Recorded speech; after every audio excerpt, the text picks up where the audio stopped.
Steven Kittirat a interviewé plus de 700 personnalités atypiques. Depuis 2016, il s'est donné une mission, mettre en lumière des parcours inspirants. Ce n'est pas son métier, mais Steven a tout d'un professionnel.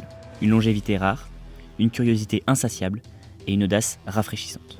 Au cours de son parcours, il a interviewé entre autres Philippe Croizon, l'inventeur du TGV ou celui de la carte à puce. Toutes ces rencontres l'ont mené à réaliser des projets ambitieux. Il a notamment réalisé un documentaire primé à Rome, une conférence TEDx, Vivre sa vie, ou encore des entretiens dans des lieux insolites, du sommet d'un volcan à la grotte d'un explorateur. Son mantra, n'ayez pas peur de briller, mais veillez toujours à éclairer le chemin des autres. Bonjour Elie de Rothschild. Salut. Merci d'avoir accepté ma proposition d'interview.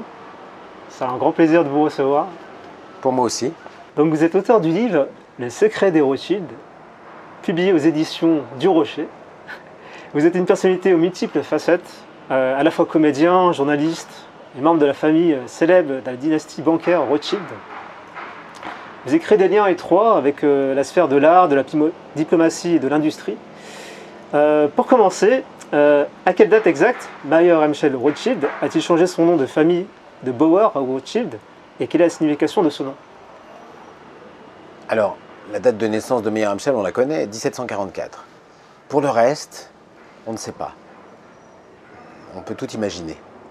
Mais c'est vrai qu'on a pris le nom qui correspondait le mieux à l'état d'esprit ou à la famille à ce moment-là. Et c'est vrai que venant d'acheter une maison sur laquelle il y avait un bouclier rouge, on s'est naturellement appelé Rothschild, ce qui veut dire écusson rouge ou bouclier rouge en allemand. Où vivait-il et dans quel pays, quelle ville sa carrière a-t-elle véritablement commencé? À Francfort, en Allemagne. À l'époque, on appelait l'Allemagne le Saint-Empire germanique. Une congrégation de 300 principautés et villes qui se compétaient et qui avaient simplement comme point commun de parler la même langue, l'allemand.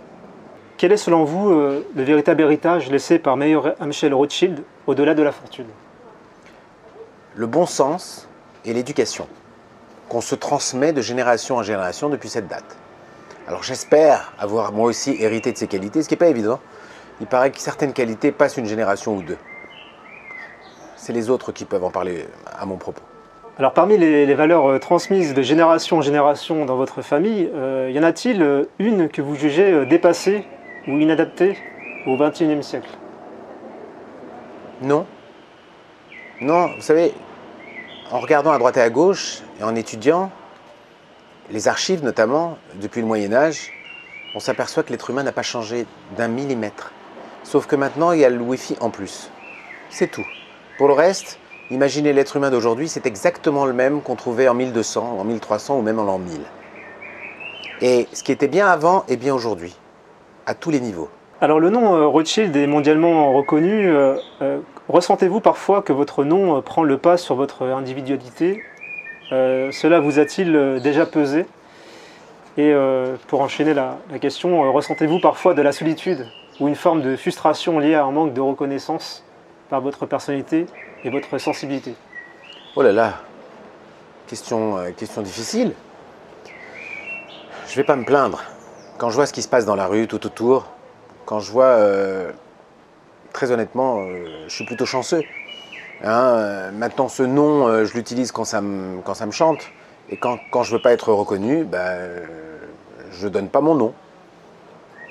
Et ce nom donne des droits, certes, mais il donne aussi des devoirs. Donc, simplement, j'ai appris ça de mes parents. Ça m'oblige à une certaine exemplarité. J'essaie d'être quelqu'un de bien. Je crois que c'est le seul devoir que m'inflige mon nom. C'est pas mal, ça pourrait être pire.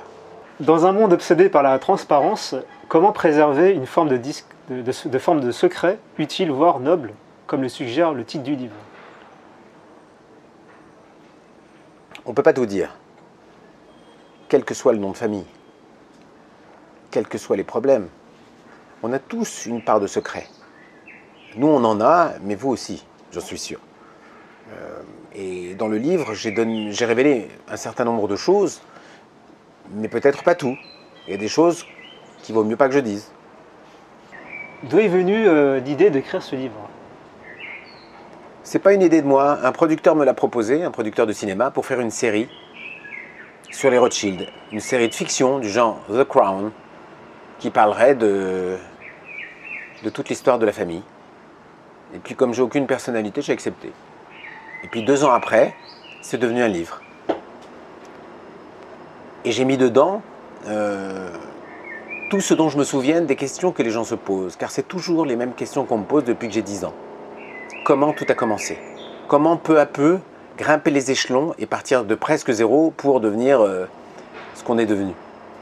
Et j'ai tout raconté depuis le départ, en consultant les archives, en se souvenant de ce qu'on m'avait appris quand j'étais plus jeune, et même quand j'avais des informations divergentes, en recoupant pour obtenir peut-être l'information la plus crédible. Et puis on a fait ce livre, dans lequel je donne mon sentiment, je dis ce que je pense, en plus de raconter les faits qui sont avérés sur l'ensemble de ce qu'on a pu faire en 250 ans. Est-ce que c'était difficile de dire des révélations sur la famille, mais en même temps pas tout dire, parce que vous avez vécu dans l'éducation du secret? J'ai pu pratiquement tout dire. Les seules choses dont je n'ai pas parlé concernent les vivants. Parce que quand les gens sont morts, on peut tout raconter. Personne ne peut vous attaquer, personne ne peut vous faire d'histoire. Hein? Quand il s'agit des vivants, on fait attention tout de même. À travers ce livre, qu'est-ce que vous avez ressenti? Est-ce que vous êtes passé par diverses émotions? Je me suis souvenu de certaines situations, ou en tout cas je les ai imagées tellement fort qu'il m'est arrivé d'avoir quelques larmes qui tombent. Notamment quand j'ai parlé de la guerre, quand j'ai parlé de tout le mal qu'elle a pu faire à droite à gauche. Et c'est vrai qu'on est touché par ce qui s'est passé, au point que l'histoire mérite de ne pas être revécue. Quel est le message que vous souhaiterez transmettre aux gens qui jugent du coup la famille Rothschild et ceux qui ne connaissent pas encore la famille Rothschild? C'est quoi le message que vous souhaitez transmettre? Il faut s'informer. Dans mon livre, on raconte tout. Souvent, les gens jugent les choses sans les connaître. Les on-dit, les concierges, les journalistes qui inventent n'importe quoi sans faire d'enquête. Mon livre sert aussi à ça, à remettre les pendules à l'heure. Les gens pensent qu'on est, pour beaucoup, responsable de la grande misère du monde. Je crois pas. Je crois au contraire qu'on a beaucoup fait pour le monde. Même si on a aussi fait des bêtises, sûrement, hein, on est humain. Mais si on veut plus d'infos, il faut s'informer. Et le livre, il est là pour ça. Quelle est la santé financière actuelle de la famille Rothschild? Oh, bah tout va bien. Je ne sais pas combien, mais tout va bien. Hein, je parle de mes cousins. Hein. Moi, de toute façon, je suis toujours au bord du gouffre. Mais je m'en sors. Hein, le bon Dieu est avec moi et jusqu'à présent, tout va bien. Je peux payer mes factures. Les mariages entre cousins sont-ils encore fréquents dans votre famille ou cette tradition a-t-elle disparu? Elle a disparu au 19e siècle. Mais là, il faut expliquer. On se mariait entre cousins pour une simple et bonne raison, que les femmes perdaient tout au profit de leur mari, à cause de la loi au 19e siècle. Donc on n'avait pas le choix. Sachant qu'on ne savait pas qui les filles allaient épouser, il était hors de question de laisser des étrangers entrer dans la compagnie. Voilà pourquoi on se mariait entre nous. À partir du XXe siècle, les générations qui ont suivi ont refusé les mariages de raison et ont apporté un peu de sang neuf à tout ça. Donc, pour répondre à ta question, on ne se marie plus en cousin depuis une bonne centaine d'années. Cela dit, entre cousins, c'était pas grave. Hein. Ce qui est grave, c'est de se marier avec sa sœur. Mais entre cousins, ça va. Ils l'ont fait pendant plusieurs générations et que je sache, il n'y a pas de débile dans la famille. Donc il faut croire que ça passe encore. Êtes-vous marié? Si oui, est-ce au sein de la famille élargie? Non, je ne suis pas marié. J'aimerais bien, hein, mais j'ai encore pas trouvé celle qui m'en a donné envie. Alors quel est le rôle de la famille Rothschild au sein de la création de la Banque des règlements internationaux, la BRI? Alors la BRI, si je ne m'abuse, a été créée après la guerre notamment pour payer les dommages de guerre aux victimes des Allemands. Mais maintenant, c'est terminé. Là, tu as 60 ans de retard. Donc aujourd'hui, elle existe toujours, il me semble, mais à quoi elle sert, je ne sais pas. Elle sait sûrement trouver d'autres obligations. Combien de banques centrales dans le monde sont historiquement ou structurellement liées au nom Rothschild? Aucune, il me semble. Ça, c'est une légende. C'est tellement facile de dire qu'on contrôle le monde et qu'on est les patrons également des banques centrales. C'est pas vrai. On a nos banques. Il y a la banque suisse, il y a la banque franco-anglaise maintenant. Et il y a déjà assez de boulot comme ça. On n'a pas besoin, on n'a surtout pas envie, j'imagine, d'intervenir avec les problèmes des autres. La Banque de France, la Réserve fédérale américaine ou encore la Banque nationale suisse ont-elles été ou sont-elles en lien avec votre famille? On est certainement dans des liens professionnels de banque à banque, mais c'est tout. Mais pour information, chaque fois que vous allez à la Société Générale, maintenant vous saurez que c'est James de Rothschild qui a créé cette banque. Et puis chaque fois que vous prenez le train aussi, vous vous souviendrez que l'ancêtre de la SNCF, c'est également James de Rothschild qui l'a créé.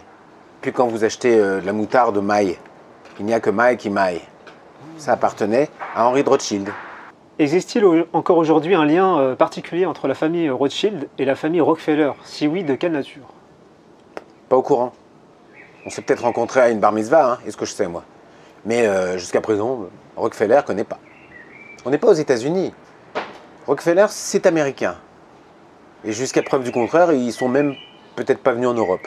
Ou assez peu, ou alors par des investissements sûrement. Mais en tout cas, non, je les connais pas et j'en ai jamais entendu parler. Quel message souhaiterez-vous transmettre à celles et ceux qui rêvent de bâtir leur destinée, parfois à contre-courant? Que direz-vous à quelqu'un qui veut aller jusqu'au bout de ses rêves? De tout essayer. On a le droit de tout faire. Et même de bousculer les convenances, si ce n'est pas les lois d'ailleurs. Mais il y a un truc très important. En tout cas, c'est ce que moi j'essaye de faire et qu'on m'a appris. Hein, on peut tout faire, mais ne pas faire de mal à quiconque. C'est la seule chose. Mais si ça fait de mal à personne, tout est permis. Mais alors vraiment tout. Sur ce, merci beaucoup, Monsieur Elie de Rothschild, pour ce moment de partage. Et comme je dis toujours, l'aventure continue. Merci à vous.